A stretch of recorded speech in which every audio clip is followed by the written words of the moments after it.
150 kvadrat metrli kafe restoran mebeliga qancha pul ketadi? Hozir hisoblaymiz. Eng ko'p sotiladigan Lawrence, Nordic va Toshkent modellarini hisoblaymiz. Zo'r taklifimiz bor, buni videoning oxirida bilib olasizlar. Taxminan 5 ga 30 joy deb olaylik. Lawrence modelimizdan 22 ta 4 ta stulli va o'rtada 11 ta 2 ta stulli joylashtiramiz. Tiqilinch qilmasdan ofitsiantlar bemalol harakatlanadigan joy bo'ldi. Jami 110 kishiga. Summasi 130 million bo'ldi. Seul Munda joylashgan kafe xuddi shu modelimizdan xarid qilishgan va 2025-yilda top darajaga chiqqan sotuvda bu modelimiz ko'plab restoran kafelarda uchratishingiz mumkin. Keyingisi Nordic modeli. Lawrence'dan sal kattaroq va qo'l qo'yish uchun qulayligi bor.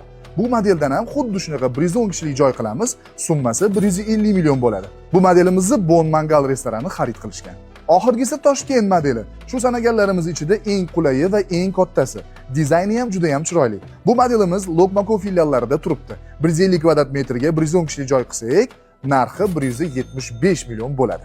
Endi videoning oxirida aytaman degan zo'r taklifim. Bizdan istalgan buyurtma qilgan mebelingizni premium bo'ladimi, budjetli bo'ladimi, farqi yo'q. 3 oyga ustiga bir so'm qo'shmasdan o'zini narxini bo'lib to'lashga xarid qilsangiz bo'ladi. Bizdan noqulay mebellarni ham, budjetli mebellarni ham zakaz qilsangiz bo'ladi, chunki Oqtepa lavashga mana qilib berganmiz.